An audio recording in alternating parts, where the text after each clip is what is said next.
By the power of Grayskull, I have the power!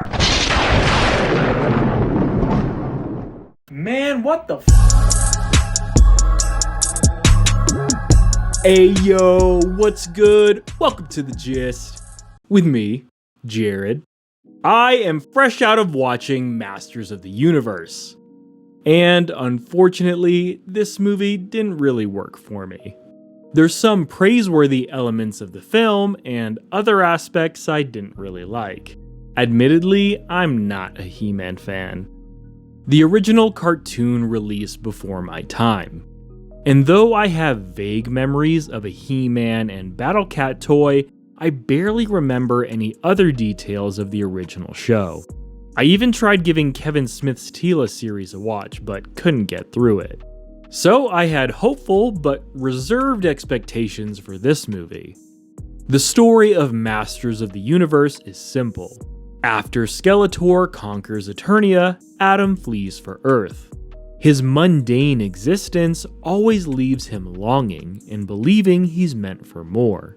If he could get back the Sword of Power, he'd be able to find his way back to his true home. He inevitably locates the sword and arrives back at Eternia. But things are much more troublesome than he expected. And so, through some action and comedic-filled sequences, the story progresses to see if Adam can prove himself to be the savior of Eternia, He-Man. The tone of this movie really off-put me. It is very unserious and wacky. There are plenty of attempts to go for jokes in the film. More often than not, I wasn't laughing, nor was the rest of my sparsely seated theater. And it's not like the jokes are front-loaded in the movie. No. There are basically non-stop attempts at quips and crude humor. That just isn't my cup of tea. There were hints and very brief moments of earnestness and sincerity, but then they're quickly undercut by the scene or a character attempting to do something funny. I think the movie really would have benefited from being more balanced and letting the serious character and story elements breathe. There were themes of redemption, purpose, and power in this movie, but the over-reliance on jokes and humor made the attempts to tell a compelling story about those themes ring hollow. As I was writing this review, I kept being reminded of probably one of, if not the, most underrated film in the MCU, Captain America: The First Avenger. And I think that's the foundation of the kind of movie He-Man should have been built from. Steve Rogers is a man of purpose and conviction, but his station and circumstance don't necessarily align with what he believes he's called to do. Sound familiar? Even after he proves himself to be the kind of man worthy of the super soldier serum and becomes Captain America, he's still misused and underutilized. But then the opportunity to save a friend comes along, and Steve is determined to bring Bucky back. So much so that he disobeys an order from his superior. Despite being an act of rebellion, his courage and heroism inspire others and the war effort. And then the climax of the movie further solidifies Steve's heroism and character, with his self-sacrifice to defeat the Red Skull. Obviously, I don't bring up Captain America 1 to say that He-Man should have been a carbon copy of it. Many of the character beats Adam goes through are similar to Steve's, but they don't carry the same weight and impact because the dynamics between the characters and development of Adam himself is often undercut with the movie's attempts to break moments of sincerity with levity. It's an example of a similar character and story that's ultimately done better. My movie and entertainment sensibilities definitely align more with the kind of story that Captain America 1 is, so full biases acknowledged. There is still a place and opportunity for more lighthearted and even campy storytelling that He-Man attempted to capitalize on. But by leaning into the jokes so much, it missed the mark of a worthwhile movie for me. And it's not even a personal issue with campiness. In fact, I think they should have dialed it up. I really liked Alison Brie's Evil-Lyn, and her Shakespearean dialogue worked for me. Weird that they made her blonde, and I like blondes. But that's a minor gripe to an otherwise stellar casting, though she's still an underutilized character. I also had trepidation and reservations when I first heard Jared Leto's Skeletor voice. You may have the power, but you're too scared to use it.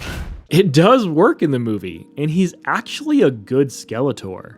Outside of the numerous attempts to go for situational humor and forced dialogue humor, it's a part of the movie that I enjoyed. Though the audio mixing needed a lot of work, because he was hard to understand at times. Yes. That is the crescendo! But again, I think this was a missed opportunity to go for more campiness and ridiculousness with a voice more akin to the cartoon series. You blundering fool! You furry, flea-bitten fool! I'll cover my throne with your hide! It's the sorceress, you boob! And since I'm talking about casting, Camila Mendes as Teela, smoke show. Okay character. Some of the dialogue was flat and off, but I'm chalking that up to the script, rather than the actress. Solid casting though in my book. Nicholas Galitzine was good as Adam and He-Man. He's still a bit small in my opinion. With how much good and bad CGI there is in this movie, they should have just enhanced his physique even further in the editing process. Technology has come so far since the days of our larger-than-life action heroes like Schwarzenegger, Stallone, and Lundgren. I don't think it's a reasonable ask for these actors to go through the blasting and cruising of exogenous hormones and substances. Be in shape to execute some of the fight choreography for sure, but it's just not necessary for these actors to have the look of an IFBB pro, Mr. Olympia level bodybuilder when CGI and AI can get it done. Even Hafthor Bjornsson was only in this movie to play a physically imposing bad guy, but the way he's shot doesn't even give you that impression. It's very unlikely to find an actor who's good enough to play a franchise-leading role, that also has the physique, genetics, training, and pharmaceutical protocol to actually embody that character. They tried to give Adam a sleeper build on Earth, but it didn't really work.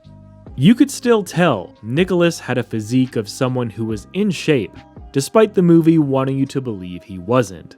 They should have just used CGI to make Adam like scrawny Steve Rogers, and He-Man like an exaggerated Hemsworth or Chris Evans. Now Idris Elba. Awesome actor with a proven portfolio of delivering a myriad of performances. However, he shouldn't have been Man-at-Arms. I've definitely grown tired of the race swapping thing. Despite the admirable intentions DEI may have, I'm not convinced the execution and outcomes of these initiatives actually lead to the best person for the job. I'm someone who heavily values merit, so when you cast, or hire, based on DEI principles, there will always be the lingering question, that hint of doubt, if said person was actually the right one for the job, or if they were just brought on to check a box. I'm sure they could have found a redhead to play the role. That being said, Idris Elba did a solid job as Duncan, Man-at-Arms. Once again, they try to be too funny with his character. And how he's the biological father to Teela completely breaks my immersion. But there was something there with his redemptive arc from a dejected, identity crisis general who has to regain his confidence and purpose despite his shortcomings. They had an attempt at that dynamic with Adam learning from Duncan and Duncan learning from Adam. But with the way the scenes play out in isolation and then collectively, I don't think it was executed in as meaningful of a way as it could have been. And that's how it goes with a lot of aspects of the film. One that really irked me was the attempt at a romantic angle between Adam and Teela. There were already jokes and maybe even criticisms of modern day work culture on Earth, so the characterization of Adam in the friend zone scene didn't work for me. We are told by the movie that Adam is really good at his HR job, and therefore with people, despite being very distracted recently. It's played up as a joke, as most of the movie is, but there is quite a bit of inconsistency with his characterization here. The movie displays Adam as actually being pretty bad with people. He's bad on the date with the attractive woman, his interpersonal skills at a one-on-one level and in a group setting are mediocre at best. Again, because the movie doesn't want to take any moment seriously. And his situation-friend relationship with Teela is a hugely missed opportunity.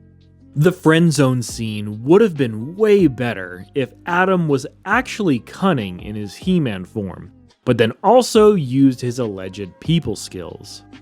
It's been 15 years since they've seen each other.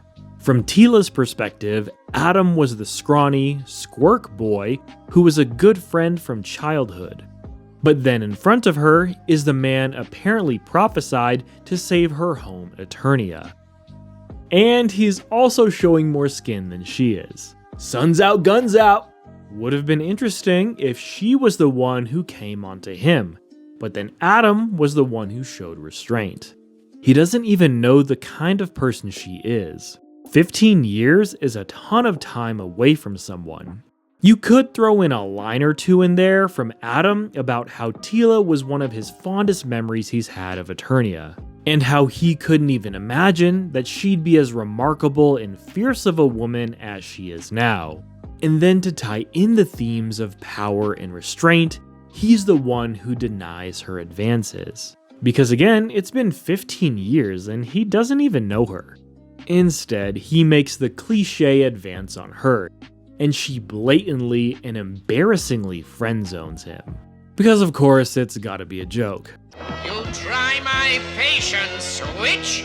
It doesn't help that the moniker of He-Man isn't brought up until the very end of the movie, instead of it being something declarative, powerful, and meaningful. The name of He-Man is played off as something everyone thinks is stupid, even Adam himself. They just can't help themselves, man. Why do I surround myself with fools? Even the robots are smarter than you! And that's probably not the gist of my thoughts on Masters of the Universe. The more I think about this movie, the more disheartened and frustrated I get with it. I didn't even bring up the world building issues, inconsistent power scaling, the pacing in the second act was not good, but I'm pretty tapped out for now on talking about this movie. Love the casting and how it looked, the score was really good at points, and the action was okay. And from what I gather, the tone is faithful to the cartoon source material. But the attempts to be very humorous really didn't work with me, so I'm not inclined to recommend this movie. If you're okay with a very unserious story that goes for a lot of jokes, you might want to check this out when it lands on Amazon Prime. The discourse on this one has been quite divisive and contentious online, so if you've made it this far, hit me up, let me know your thoughts in the comments down below. I'll catch you next time on The Gist.